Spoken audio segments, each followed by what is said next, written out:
Bonjour à tous, aujourd'hui exercice très important.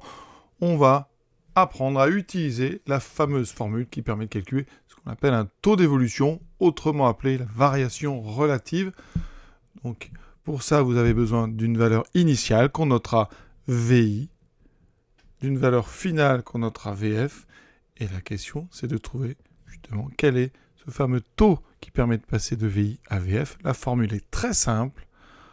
On fait VF moins VI, ce qu'on appelle la variation absolue, et on divise par la valeur initiale. C'est pour ça qu'on appelle ça une variation relative. Elle est relative à la valeur de départ, la valeur initiale.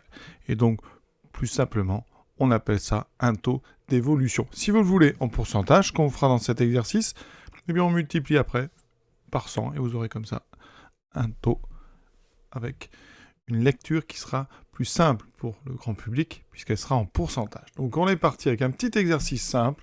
On vous donne un tableau qui donne la production donc d'énergie photovoltaïque en France. Vous avez 4 années, 2019, 2020, 2021, 2022. Vous avez quelques données. Objectif de la question 1, c'est retrouver déjà par le calcul le taux d'évolution entre 2020 et 2022. Donc on a une valeur ici initiale, une valeur finale. On applique la formule. Je ne peux que vous inciter à faire des schémas. Donc ici, valeur initiale, donc c'est en 2020, puisqu'on nous demande le taux d'évolution entre 2020 et 2021. Cette valeur initiale, elle est donc donnée à 13 398. Ici, ce sont des gigawattheures. Un schéma, donc ici une flèche pour montrer l'évolution qui nous amène à une valeur finale qui correspond à l'année 2021, puisqu'on veut le taux d'évolution entre 2021 et 2022. Donc on part de 2020 pour arriver à 2021. On écrit ici le nombre qu'on nous donne. Ce nombre, c'est 15 095. C'est très important vraiment de lire avec attention ce qu'on vous demande. Donc ici, on demande 2020, 2021. Donc on va chercher les bonnes données. Voilà. Et ensuite, on applique la formule scrupuleusement. C'est-à-dire qu'ici, le taux, donc, qui va de 2020 à 2021, ce taux d'évolution, c'est donc valeur finale 15 095 moins valeur initiale 13 398 et on va diviser par la valeur de départ, donc la valeur initiale 13 398. On prend la calculatrice, on obtient, vous voyez, à peu près donc 0,1260, on va dire 7. Et si on veut ça en pourcent, bien on va multiplier par 100. Donc c'est à peu près, si on multiplie par 100, on décale de 2 chiffres la virgule vers la droite, on obtient ici donc 12,67%. Donc on arrondira à 12,7%. Donc j'aurais pu ici, pour simplifier un peu, ici, garder uniquement 0,127, vous voyez. Et donc là, vous pouvez prendre la machine, faire x100, et votre taux s'affichera, il y aura juste à rajouter le pourcent. Donc rappelez-vous, si vous voulez un taux en pourcent, on multiplie VF moins VI sur VI par 100, et on rajoute le symbole pourcent. Donc effectivement, d'ailleurs, vous demandez de retrouver les données, et on a bien ici le 12,7 qui correspond donc ici au passage de 2020 à 2021. Donc ici, dans notre schéma, on peut mettre un taux de plus 12,7%. Deuxième question, calculer le taux d'évolution entre 2021 et 2022. Là, c'est la même chose, mais on ne vous donne pas le résultat. Ici, en 2021, on était à 15 095. En 2022, 18 600. Donc, je vais faire un petit schéma, toujours un petit schéma. Donc, valeur initiale, ça sera donc en 2021. Je trouve 15 095. Une évolution qui m'amène à ma valeur finale, qui sera donc 2022, qui est 18 600. D'accord ?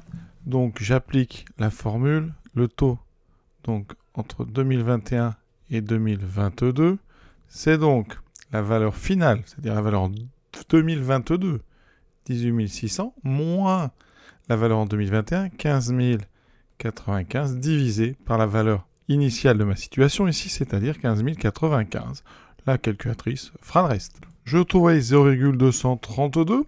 Donc ici, on met à peu près égal à 0,232. On convertit ça en pourcentage en multipliant par 100, ce qui me donnera 23,2%. Allez, donc je peux compléter ici mon tableau. 23,2%. Et voilà, je complète le schéma. Alors souvent, on insiste avec un plus ici pour bien montrer qu'on est sur une augmentation. Mais il n'est pas obligatoire. Quand c'est une baisse, de toute façon, vous aurez un moins. Celui-là sera obligatoire puisque c'est le calcul qui vous amènera à ce moins. Troisième question, un petit peu plus difficile. Retrouver la production en 2019. Vous voyez qu'ici, on n'a pas les valeurs. Par contre, on dispose d'informations. On a la production en 13 398, la production en 2020. Et on a le taux d'évolution annuel qui permet de passer, lui, de 2019 à 2020. Ça veut dire que si on doit résumer la situation, la valeur initiale, eh bien, c'est celle qu'on cherche, c'est la valeur de 2019.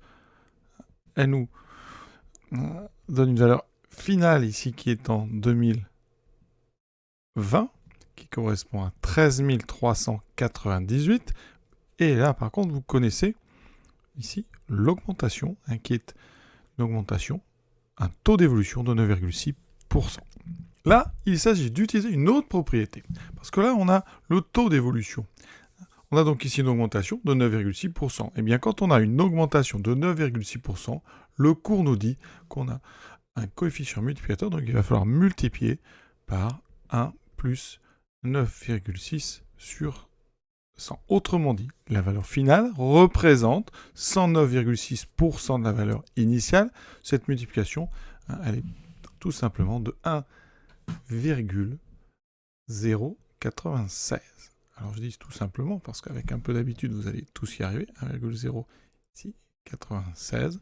Parce que quand on fait 1 plus 9,6 sur 100, c'est-à-dire 1 plus 9,6%, et bien ici, si on met tout sur 100, on obtient 109,6. La quantité finale représente 109,6% de la quantité initiale. Donc on a une multiplication pour aller de gauche à droite, pour passer de VI à VF. Donc en réfléchissant un peu, pour inverser le cours des choses, eh bien, il va falloir non pas faire une multiplication, mais une division par 1,096. Donc, la valeur initiale, c'est la valeur finale divisée par 1,096. Je trouve, vous voyez, 12 224. On va arrondir à 24. Et on a finalement terminé notre petit exercice. Donc, deux choses importantes dans l'exercice. Tout d'abord, calculer un taux d'évolution avec la formule valeur finale moins valeur initiale sur valeur initiale, à connaître absolument par cœur, on s'en resserre dans beaucoup d'endroits, notamment en économie ou en comptabilité. Ensuite, deuxième formule, cette fameuse augmentation de t% qui correspond à une simple multiplication par 1 plus t sur 100. Voilà, à très bientôt.